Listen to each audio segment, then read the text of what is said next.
Konnichiwa po mga kawoods, welcome ulit dito kay TM. Mga gawain na mga walang magawa. Yan po mga kawoods, ang ating pambungad na salita ay konnichiwa ay good day po. Ibig sabihin yan mula sa salitang Hapon. Ayan po, no?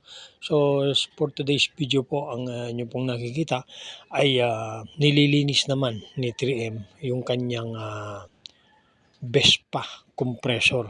Yan po, no? So ito po ay kanyang tinakluban at na-standby po ng mahigit 1 taon.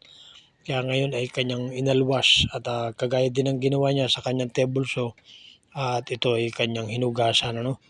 At medyo naalikabukan lang at i-check niya rin lahat ng mga parte at kung ito ay may tubig pa sa loob at i-drain niya pa ulit baka sakaling may tubig pa at sa kanya ito i-check mabuti tapos kanya itong papaandarin. Ayan po, no?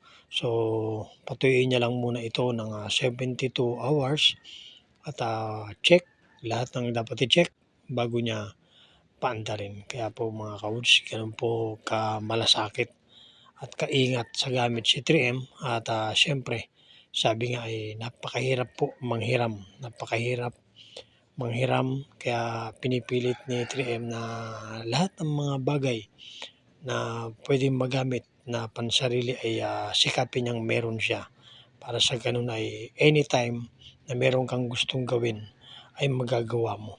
Yan po mga kawoods. At syempre, kailangan din pong may kaakibat na kaalaman, skill, para na sa ganun ay meron ka pong gamit, alam mo siyang i-operate at marunong ka. Yan po, hindi ko po pwedeng marunong ka lang pero wala ka naman sariling kasangkapan. Marunong ka pero nanghihiram ka lang.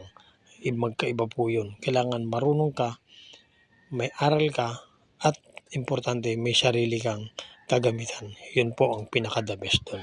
Kaya po mga kawoods, at ito po yung kanyang lilinisan lang mabuti at papatuluan niya lang po at patutuyuin niya within 72 hours at papaandarin niya po ito sa mga 1 araw para magamit na niya para sa kanyang paglilinis ng kunot ano gamit ay air compressor. Yan po mga kawoods, kaya muli sipag at tiyaga lang po ang puhunan sa araw-araw para tayo ay mabuhay. Yan po muli, magandang araw po.